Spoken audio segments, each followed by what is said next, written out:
Putin के दोस्त और बेलारूस के राष्ट्रपति अलेक्जेंडर लुकाशेंको ने एक हैरान कर देने वाला बयान दिया। उन्होंने रूस और यूक्रेन के बीच चल रही जंग को खत्म करवाने के लिए किसी भी हद तक जाने की बात कही। और उनका यह बयान 100 चूहे खाकर बिल्ली हज को चली वाली कहावत पर बिल्कुल फिट बैठता है।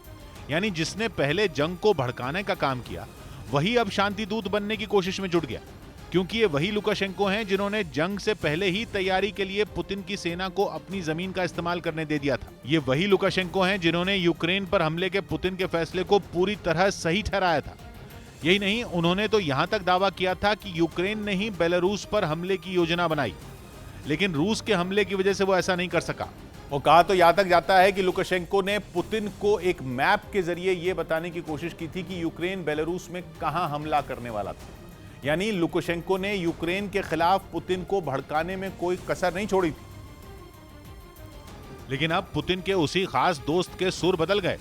यूक्रेन पर हमले के बाद खुलेआम खुशी जताने वाले लुकाशेंको अब अमन चैन की बातें करते दिखाई दिए। Мы делали и делаем сейчас все для того, чтобы этой वойны не было। तो आखिर ऐसा क्या हो गया जिसने युद्ध के हिमायती लुकाशेंको को शांति पसंद इंसान में बदल दिया? असल में इसकी वजह है जंग का लंबा खिंचना। खुद लुकाशेंको ने इस बात को माना कि जंग शुरू होने से पहले उन्हें भी यकीन नहीं था कि वो इतने लंबे वक्त तक चलती रहेगी। ऐसे में यह माना जाए कि पुतिन को भी इस बात का अंदाजा नहीं था कि जंग लंबी खिंचेगी तो यह गलत नहीं होगा।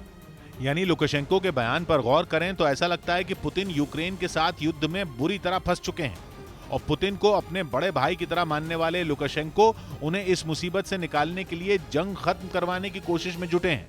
लेकिन शांति की बात करने वाले लुकाशेंको जंग छेड़ने के लिए किसी भी तरह पुतिन को जिम्मेदार नहीं मानते, बल्कि उन्होंने यूक्रेन और पश्चिमी देशों को ही इसके लिए दोषी ठहरा दिया। यही नहीं, युद्ध रोकने की बात कहने वाले लुकाशेंको ने अपने देश में एक बार फिर बड़ा सैन्य अभ्यास किया, जिसमें उनकी सेना ने आधुनिक हथियारों का इस्तेमाल करते हुए अपनी ताकत दिखाई। खास बात यह रही कि बेलारूस की सेना को इस बार रूस की आर्मी ने ट्रेनिंग दी और इस बात पर यूक्रेन की तरफ से एक बार फिर चिंता जताई गई, क्योंकि 24 फरवरी को रूस के हमले से पहले भी उसके करीब 30,000 जवान सैन्य अभ्यास के बहाने बेलारूस में जमा हो गए थे और उन्होंने 24 फरवरी को बेलारूस की सीमा के पास के यूक्रेन के कई इलाकों पर ताबड़तोड़ हमला बोल दिया था।